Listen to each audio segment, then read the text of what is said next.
Terceiro vídeo da evolução histórica dos direitos humanos, nós vamos falar hoje da Bill of Rights, um documento muito importante na evolução histórica, a Declaração de Direitos de 1689. Observe que 9 anos antes, nós tivemos aqui a Lei do Habeas Corpus na Inglaterra, em 1679. Já em 1689, nós temos a Declaração de Direito, em inglês Bill of Rights. É um documento feito na Inglaterra pelo parlamento que determinou, entre outras coisas, a liberdade, a vida e a propriedade privada, assegurando o poder do parlamento na Inglaterra. Nós temos aqui uma monarquia parlamentarista. Observe, pessoal, que ao longo da evolução histórica, o rei vai perdendo direitos. O rei vai deixando de ser absoluto. Aqui na declaração, nós temos aqui a previsão de uma monarquia parlamentarista. Nós temos a presença real, a presença visível do parlamento disciplinando estes atos. Para fins de prova, liberdade, Bill of Rights, a vida, proteção da propriedade privada e ainda a previsão da monarquia parlamentarista. Vamos entender o contexto histórico. Entrando em acordo secreto com Guilherme de Orange, príncipe de Holanda, e o genro de Jaime II, marido de Mary, primeira filha do rei, o parlamento se mobilizou contra o rei, visando entregar-lhe o poder. As tropas abandonaram Jaime II. Em junho de 1688, Guilherme de Orange era feito rei com o nome de Guilherme III. Esse episódio é conhecido na história como Revolução Gloriosa. O que foi Revolução Gloriosa? Foi justamente o ato que destituiu o rei James II. James II era o monarca absoluto na Inglaterra. Portanto, o parlamento entrou em acordo secreto com Guilherme de Orange, seu genro. Ele era casado com Mary, que era filha do James. E, com este acordo, o monarca James II seria destituído e o novo monarca ele aceitaria a declaração, sendo que essa declaração dizia que havia uma nova figura agora para o parlamento. Todos os atos deviam ser praticamente sancionados pelo parlamento. Então, ele provou aqui nessa Revolução Gloriosa que era possível acabar com a figura do rei absoluto sem acabar com a figura do rei. Então, para acabar com o regime absolutista, não era necessário acabar com a figura do rei. Então, desde que aceitasse uma completa submissão às leis ditadas pelo parlamento. Não é nem submissão ao parlamento diretamente, às leis. Assim, essa Revolução Gloriosa, ela deu início a uma prática que até hoje é seguida na Inglaterra, que é a monarquia parlamentar, em substituição ao absolutismo. Aquela monarquia que nós vemos hoje na Inglaterra, até hoje, ela vem desde essa Bill of Rights, desde essa Revolução Gloriosa, a monarquia parlamentar, substituindo o absolutismo do rei. E os ganhos para os direitos humanos. Vamos ver o contexto histórico primeiro. Durante a Revolução Histórica, então, só para fixar, nós já comentamos, Guilherme de Orange chegou com seu exército à Inglaterra em 5 de novembro de 1688. Então, o rei James II tentou resistir à invasão de Guilherme, seu genro. O rei mandou representantes para negociar com o rei James II, mas este último acabou fugindo em 23 de dezembro de 68. Então, rei James II fugiu. Antes de Guilherme e sua mulher, Maria II, serem coroados do trono inglês, eles aceitaram a Declaração de Direito feito pelo parlamento inglês. Após eles aceitarem a declaração, eles foram coroados monarcas em conjuntos em 1689. A Declaração de Direito foi anexada em ato em um parlamento, atualmente conhecido como Bill of Rights, em 16 de dezembro de 1689. Aqui está, portanto, os 3 primeiros artigos da Bill of Rights, Declaração de Direitos, que diz o seguinte: que é ilegal a faculdade que se atribui à autoridade real para suspender as leis ou seu cumprimento. Olha, a superioridade, a supremacia da lei. Portanto, qualquer ato que o monarca fizer para suprimir a lei ou a aplicação dela se torna ilegal. 2. que do mesmo modo é ilegal a faculdade que se atribui à autoridade real para dispensar as leis ou seu cumprimento, como anteriormente se tem verificado, por meio de uma usurpação notória. Dessa forma, o rei não poderia publicar atos nem decreto que viesse retificar um artigo da lei ou suspender a eficácia da lei. E o 3, que tanto a comissão para formar o último tribunal para as coisas eclesiásticas, como qualquer outra comissão de tribunal da mesma classe, são ilegais ou perniciosas. A comissão criada pelo antigo monarca para cuidar das coisas eclesiásticas ou qualquer outra comissão que for formada se tornaria ilegal. Portanto, a independência da igreja, o rei não poderia mais intervir em assuntos religiosos. Então, veio proteger também. Pessoal, para fins de prova, qual é a maior importância da Bill of Rights? O rei está subordinado à lei e a criação da monarquia parlamentar. Um grande ganho aqui, uma grande conquista, foi a visível divisão dos poderes. O novo rei, portanto, Guilherme III, aceitou a Declaração de Direitos, Bill of Rights, em 1689, assumiu a coroa, marcando o fim do choque entre o rei e o parlamento. Essa declaração eliminava a censura política e reafirmava o direito exclusivo do parlamento em estabelecer impostos e o direito de livre apresentação nas petições. Destaca-se ainda a questão militar, onde o recrutamento e manutenção do exército somente seriam admitidos com a aprovação do parlamento. Observe que o parlamento aqui, ele se torna o verdadeiro executivo, ele se torna como se fosse ali um executivo, porque tudo estava, nenhum assunto de maior importância poderia ser feito ali sem a sanção do parlamento. Vimos isso aqui quando diz que o direito exclusivo do parlamento de estabelecer impostos, somente o parlamento quem estabelece impostos, e ainda o recrutamento e a manutenção do exército somente seriam admitidos com aprovação. Aqui já é uma função legislativa de ratificar, de sancionar a decisão de recrutamento de exército. Nasce aqui a divisão dos poderes, como já foi falado. Agora nós vamos para a Declaração de Direito do Povo da Virgínia. Essa declaração ocorreu em 1776. É uma declaração de direitos estadunidense, que escreve no contexto da luta pela independência dos Estados Unidos da América. Ela vem antes da Declaração de Independência dos Estados Unidos da América e, como ela, é a nítida inspiração iluminista e contratualista. Observamos aqui em 1776, a conjuntura histórica aqui é o iluminismo. Quem eram os iluministas? Eles eram homens intelectuais, filósofos, que questionavam a ordem divina de poder e acreditavam que a ordem social era definida pelos homens, sendo possível modificações e alterações. O iluminismo surgiu ali como questionamento profundo a supremacia da igreja na Idade Média. Então, ao final ali da Idade Média, surge o iluminismo e esses filósofos intelectuais questionavam essa ordem divina de poder sobre as questões. Para eles, o homem deveria governar o homem. Então, no caso aqui, essa declaração de independência dos Estados Unidos, bem como a Declaração de Direitos do Povo da Virgínia, ela é de nítida inspiração iluminista. Ela foi o primeiro documento a manifestar os princípios democráticos, soberania popular e direitos inerentes a todo ser humano. Para a declaração, na Declaração de Direitos do Povo da Virgínia, nós vimos aqui, olha, direito inerentes a todo ser humano. O ser humano já nasce com direitos, ele é dotado desde o nascimento de direitos. Soberania popular, portanto, não mais aqui se fala em monarca, se fala no soberano detentor do poder. Todo poder emana do povo e os princípios democráticos que nós já conhecemos.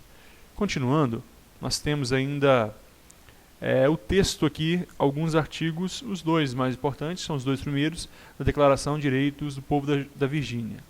Declaração de Direitos formulada pelos representantes do bom povo de Virgínia, reunidos em Assembleia Geral e livre, direitos que pertencem a eles e à sua posteridade, com base e fundamento do governo, que todos os homens são, por natureza, igualmente livres, princípio da liberdade, e independentes, e têm certos direitos inatos, olha aqui, previsão de direitos inatos, dos quais, quando entram em estado de sociedade, não podem, por qualquer acordo, privar, despojar seus pósteros, e que são o gozo da vida e a liberdade como meio de adquirir e possuir a propriedade e de buscar e obter a felicidade e segurança.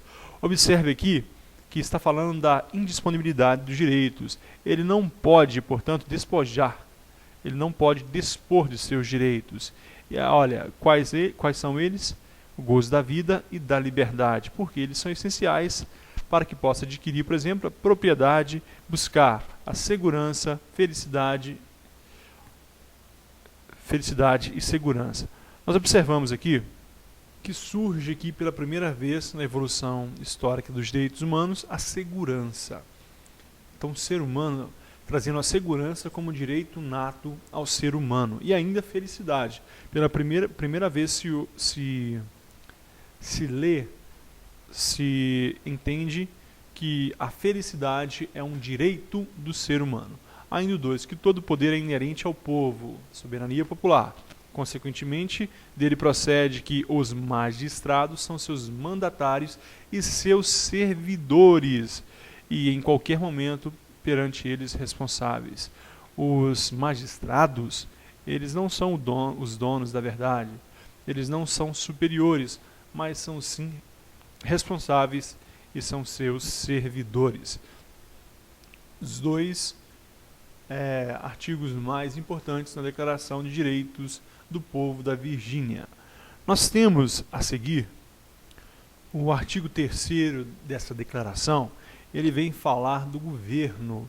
Observe que aqui nós saímos da Bill of Rights, que era lá na Inglaterra, e viemos para a América, Declaração de Direitos do Povo da Virgínia, na América. O artigo 3º fala do governo. Observe que o governo é instituído ou deveria sê-lo. Ele é instituído. Não fala que é de pai para filho, não fala que que o governo aqui foi conquistado. Olha, que o governo é instituído. É o povo que institui o governo. Ou deveria sê-lo, para proveito comum, proteção e segurança do povo. Proveito comum, não de proveito do absoluto. Proteção e segurança do povo, nação ou comunidade. Que todas as formas e modos de governo, esta é a melhor, a mais capaz de produzir maior felicidade e segurança. Esse governo não déspota, não absoluto, ele é capaz, melhor, de produzir felicidade e segurança, a que está mais eficazmente assegurada contra o perigo de um mau governo, e que se um governo mostra inadequado ou é contrário a tais princípios, a maioria da comunidade, nós estamos falando de quê? A maioria da comunidade, qual é o nome disso? Democracia. Tem o direito indiscutível, inalienável e irrevogável de reformá-lo. Se um governo foi mau, a maioria da comunidade tem o direito de tirá-lo, reformá-lo, alterá-lo, aboli-lo de maneira considerada mais condigente com o bem público. Pela primeira vez, nós temos aqui uma previsão daquilo que nós conhecemos como impeachment, de que o povo tem o direito de desfazer um governo se o estiver insatisfeito com ele. A maioria tem este poder. Então nós observamos isso onde? Declaração de Direitos do Povo da Virgínia. Daqui nós temos uma outra declaração. Observe que nós estamos na América em 1776. Nós vamos agora para o ano ainda de 1776, com a Declaração de Independência dos Estados Unidos. A Declaração de Independência do Povo da Virgínia foi inspiração para essa Declaração de Independência dos Estados Unidos. Não só o Estado agora, mas todos reunidos. Consideramos essas verdades como auto-evidentes, que todos os homens são criados iguais, igualdade, que são dotados pelo seu Criador de certos direitos inalienáveis, que entre estes são da vida, liberdade e o da busca da felicidade. Estes são inalienáveis. Vida, liberdade e busca da felicidade. Essa declaração de independência dos Estados Unidos, ela foi escrita por Thomas Jefferson, e aprovada pelo Congresso. Ela foi inspiração para os direitos humanos em todo o mundo. Ela traz a previsão dos direitos naturais.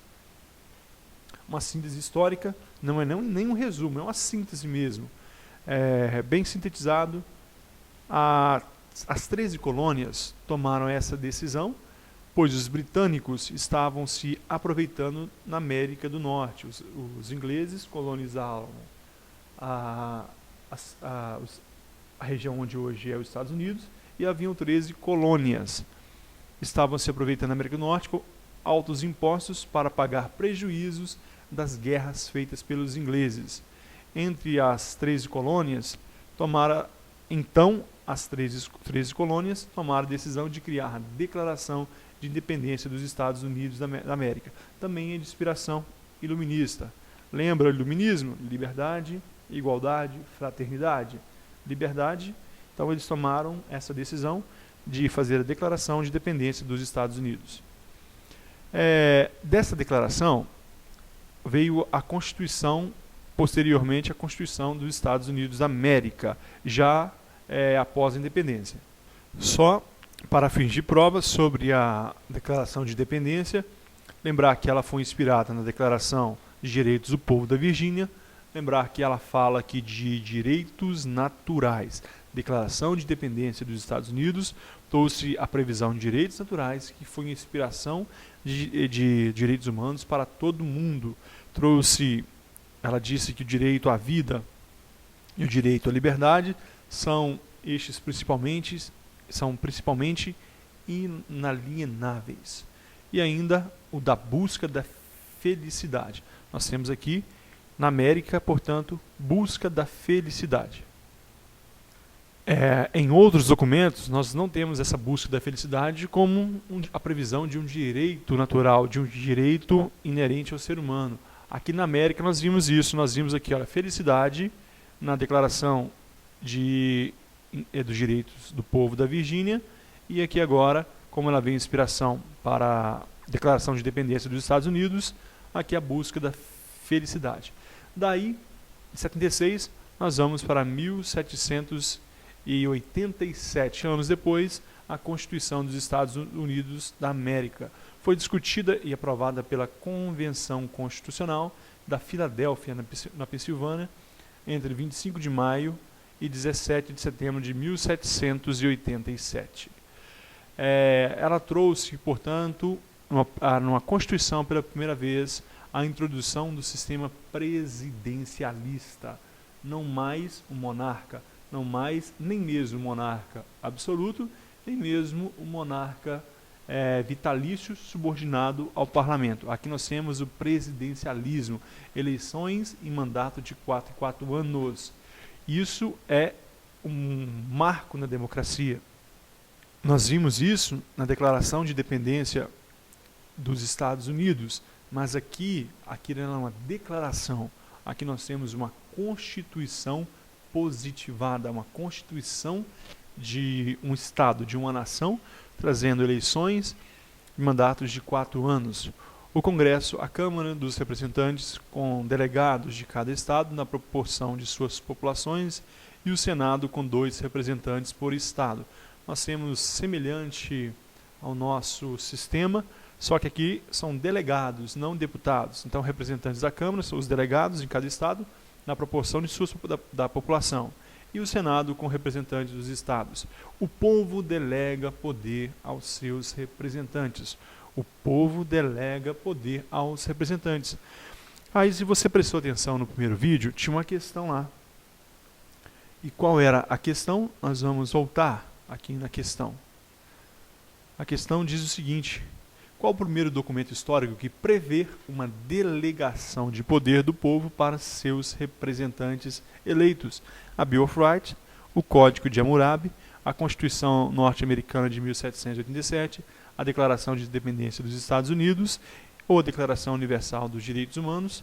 A resposta correta, portanto, será a Constituição norte-americana de 1787. Ela prevê uma concessão, ela prevê a delegação de poder o povo delegando poder para os seus representantes. Isso ocorre pela primeira vez na Constituição dos Estados Unidos da América. Veio no artigo da Constituição essa delegação, o povo concedendo poder aos seus representantes. Guarde isso para a prova. Constituição dos Estados Unidos da América. Um pequeno texto da Constituição dos Estados Unidos. Nós, o povo dos Estados Unidos, a fim de formar uma união mais perfeita, estabelecer a justiça, assegurar a tranquilidade interna, promover a defesa comum, promover o bem-estar geral e garantir para nós e para nossos descendentes os benefícios da liberdade, promulgamos e estabelecemos essa Constituição para os Estados Unidos da América. Artigo 1, seção 1. Todos os poderes legislativos conferidos por essa Constituição serão confinados a um Congresso dos Estados Unidos, composto de um Senado e de uma Câmara de Representantes. Portanto, é o primeiro artigo. O artigo 3 traz a previsão do Judiciário. O poder judiciário dos Estados Unidos será investido em uma Corte Suprema e nos tribunais inferiores, que forem oportunamente estabelecidos por determinação do Congresso. Os juízes, tanto na Suprema Corte como os tribunais inferiores, conservarão seus cargos enquanto bem servirem. Olha aqui, não é um poder vitalício, não é aquele vitalício absoluto, mas enquanto bem servirem, e perceberão por seu serviço uma remuneração que não poderá ser diminuída durante a sua permanência. Então nós temos aqui a previsão do poder judiciário, nós temos aqui o poder legislativo e ainda o presidente eleito em 4 anos. Pessoal, no próximo vídeo nós falaremos da Revolução Francesa, para muitos o primeiro marco aí nos direitos humanos, um primeiro momento. Mas nós vamos estudar vamos estudar ainda todos os documentos que surgiram após a Revolução Francesa, que culminaram em ganhos, em conquistas para os direitos humanos ao redor do mundo. Só para a gente não perder aqui a nossa linha do tempo, nós vimos nos 2 últimos momentos aqui, desde a Lei das 12 Tábuas, nós vimos a Magna Carta de 1215, depois da Magna Carta nós vimos a Lei do Habeas Corpus de 1679, depois nós vimos a Bill of Rights, depois nós passamos pela Declaração de Direitos do Povo da Virgínia, depois pela Declaração de Independência dos Estados Unidos, em seguida a Constituição dos Estados Unidos da América. Então, na próxima aula, nós temos muita coisa para falar da Revolução Francesa. Muito obrigado e até a próxima.